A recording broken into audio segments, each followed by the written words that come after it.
5 games in 7 days stretch. The Lakers find a way to bounce back, get the job done 110-93 versus the Toronto Raptors. A very good team, mind you, in the Eastern Conference. And look, big game. Credit can be served in a variety of ways. You can go 3 starters with at least 20 or more, led by DeAndre Ayton. A perfect night for him. We'll dive into that. Him and Luka with 25. You got the 41 on the second night of a back-to-back, pouring in 24. You're plus 21 from deep, and not to mention, as I just clarified for Chris McGee from downtown, you hold your opponent to a season-low 93. Pick your poison. It was a good night for the Lakers. It's a perfect storm tonight, coming off a loss. Getting some key players back gives the team just enough confidence from the beginning. You're getting Rui back. You're getting 2 centers back, in Ayton and Hayes.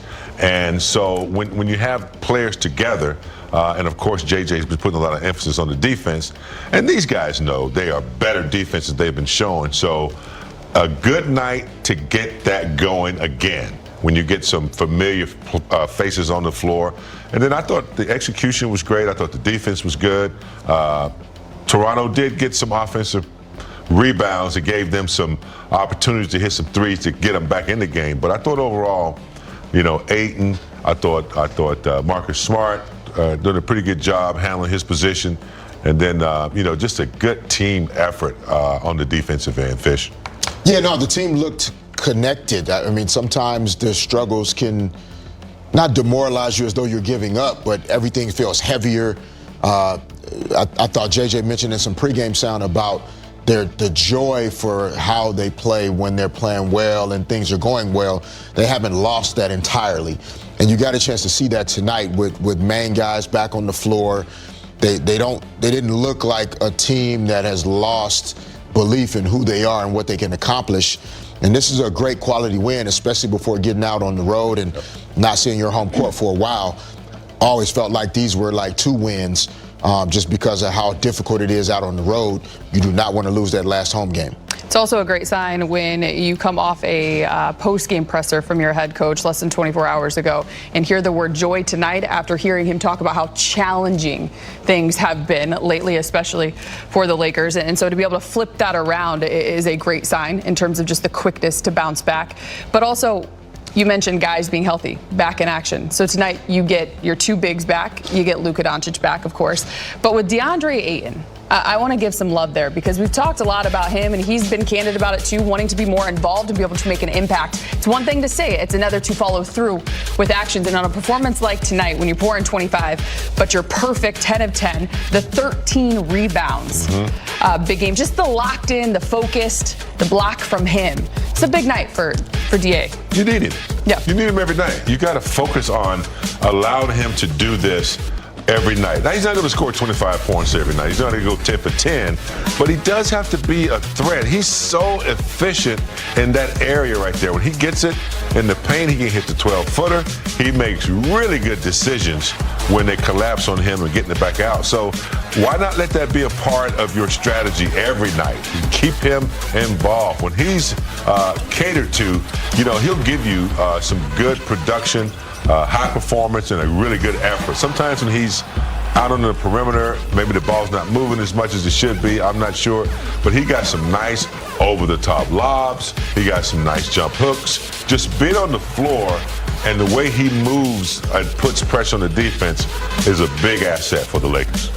It's really hard to score in the NBA just playing one-on-one isolation basketball. And as we think about this team, DeAndre Ayton's screening, which is something that the coaching staff has spoken about before, his screening is what starts offensive advantage for the Lakers a lot of times. Luka's really good at one-on-one.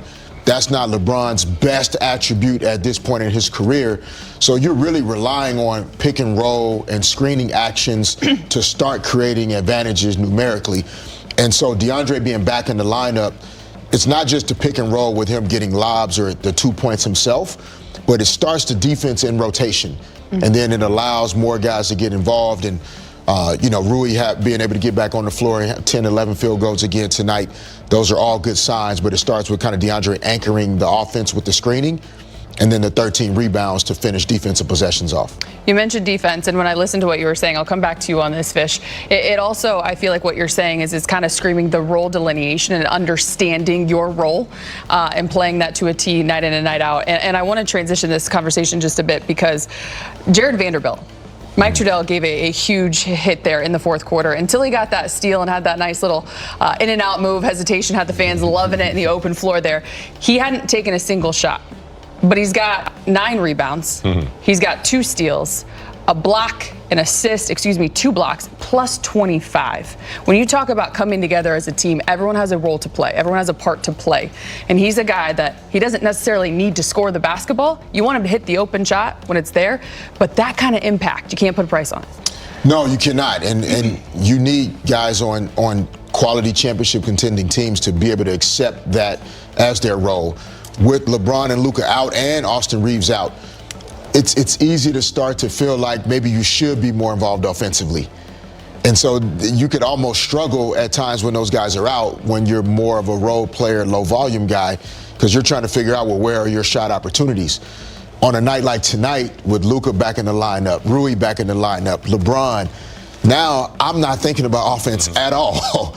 I don't even have to make that a part of my focal energy. It's rebounding. And I'm sure the coaching staff on a back-to-back spent some time watching some clips, watching some film, kind of helping Vando recenter himself on, like, these are the things we need for you to impact in terms of winning. He was able to go out and do it tonight. Allie, when my mother played basketball back in the late 40s, they had 6 women on the court.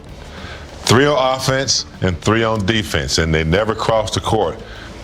Vanderbilt's one of those guys is defense. That's like Fish just said it. He don't need to score. He don't making buckets unless he has an opportunity like that.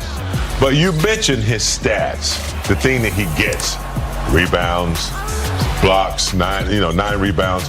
But there are so many other things that he does on the floor that his teammates recognize that they need him. This one, in case you're just joining us and you missed it, LeBron James, second night of a back-to-back. Lakers back at home taking on the Raptors. First quarter. Friendly face here, Brandon Ingram. The dunk assisted by Emmanuel quickly. Lakers trail by 2 early. Raptors, though, working around. Hey, Scotty Barnes here, big game. Nice little midi. Yeah, Scotty Barnes is a problem. He has size to shoot over smaller guys, and then he has the agility to deal with anybody in front of him. He's a nice size basketball player on the court. Good ball movement from the Lakers, who ended with 25 assists on the night. A nice Gabe Vincent 3-ball. Moments later, welcome back, Luka Doncic, Fish. Yeah, Jamal Sheard trying to do a good job, just not enough size there at the end. Big 3-point basket there, 3 minutes to go in the first quarter. And again, Luka sizing up. Gets the 3-ball to go. Started feeling it shortly after. This time, takes it to the rack.